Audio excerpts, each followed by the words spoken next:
Just in time for Halloween, Borat is back, but can Sacha Baron Cohen recapture the magic? I'll tell you right now.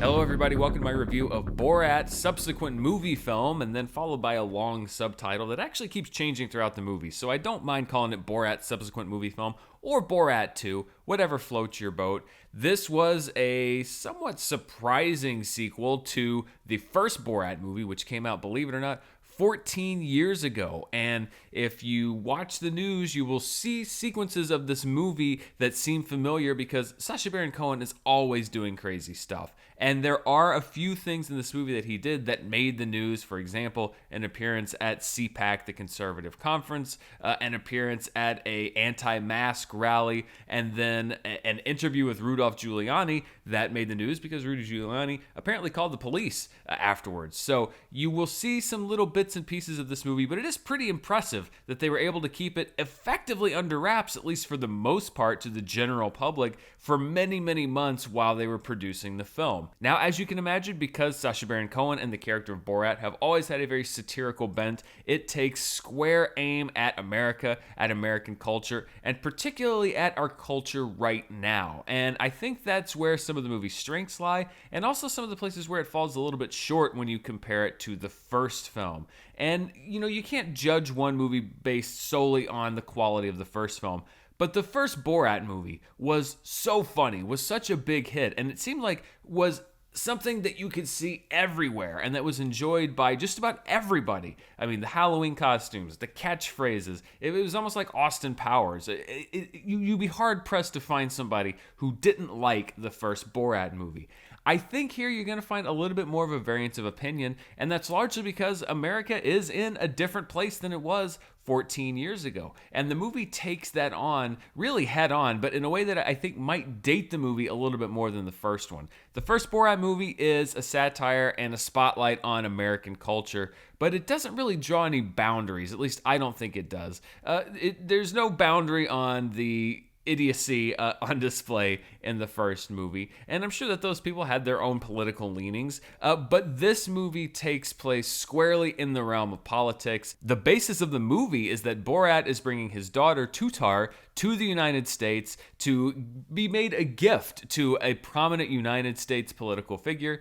It starts out as Vice President Mike Pence. That changes throughout the film. Tutar, by the way, is played by Maria Bakalova, who is really funny in this movie. It was a great choice for the role. But the movie also does involve itself very heavily in politics. It takes on the coronavirus. It takes on Facebook and the spread of lies on that platform. It takes on, of course, Donald Trump, Mike Pence, and Rudy Giuliani, who I mentioned before, which is the climactic sequence of the film, really, and will definitely be the thing that people are talking about coming out of the movie. Amazon has asked us not to spoil too much about the film, but I will say my jaw dropped watching that sequence of the film, and I think a lot of other people's jaws are going to drop as well as they watch what unfolds. This Borat film, though, does draw its lines in the sand very clearly, and it moves in many ways from satire to commentary. And that's where I think some people might jump off board. There are going to be some parts of this movie that you're going to agree with or disagree with based on your political viewpoints. And that was probably the case with the first Borat movie, but I think it is much more the case with this one. Did I laugh? Yes, I did. I laughed a lot at this movie. And as a comedy, I have to give it marks for that. Did I laugh as much as I did in the first Borat movie? No. Did I laugh as hard as I did through a lot of the first Borat movie? Not really, but I did laugh hard at a lot of scenes in this film. There's one set at a debutante ball that is particularly effective. There's also a really funny gag involving an armchair and Borat's producer from the last film that really caught me off guard and that I liked a lot. There is still that shock humor. There is still that subversive note to this film. You can see that Sacha Baron Cohen is still a master, really, at blending in, at improv, at being a chameleon, so many things that make him who he is. Now, there is one thing that Sacha Baron Cohen couldn't really help, but that does draw back a little bit from the enjoyment of the film, at least if you like the character of Borat, which is that, as I mentioned, Borat was everywhere. But that also means that Sacha Baron Cohen can't really walk around as Borat too much, particularly in large group settings, because everybody knows who he was.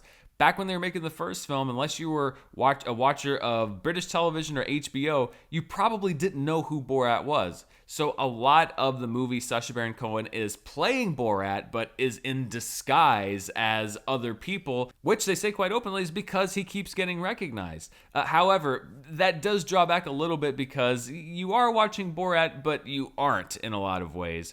And so these are the kind of things that you have to navigate in this film that draw the line from the first movie. There was kind of a purity to the first Borat film. It was a satire of America and a satire of celebrity.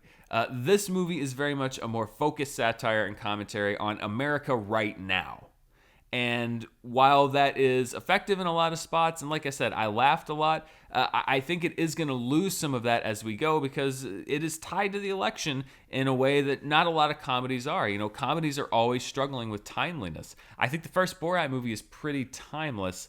I think that this one is going to lose a little bit of that edge as time goes on because it's tied so closely to the here and now. But that's something that Sacha Baron Cohen obviously wanted to do, something that they were very conscious of, and they wanted to get this out before the election because it has so much to do with right now. So in the long run, yes, I am going to recommend Borat subsequent movie film because there are a lot of things in this movie that made me laugh. I don't think it's going to be as ageless or timeless as the first movie, but I can't really judge this movie too harshly for not being as good as the incredibly funny and amazing movie that preceded it. One word of warning, other than the fact that there is a lot of politics in this movie, and if you're kind of overloaded with that stuff, then you might not enjoy it as much. There are a lot of dicks in this movie, which really shouldn't be a shock considering that there were a lot of dicks in the first movie, but some people kind of want to know that. So this is your official, there's a lot of dicks warning for Borat 2.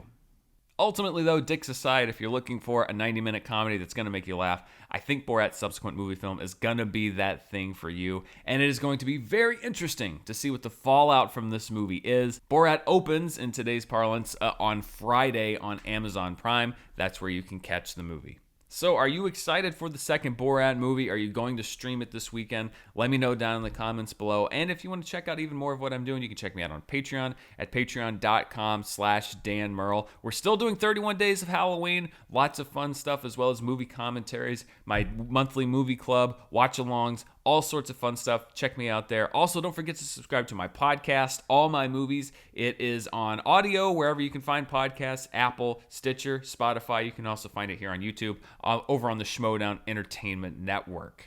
Thank you so much for watching this review, and I'll see you next time. I thought that was good. I thought it was very nice. Damn it! I almost made it the whole way.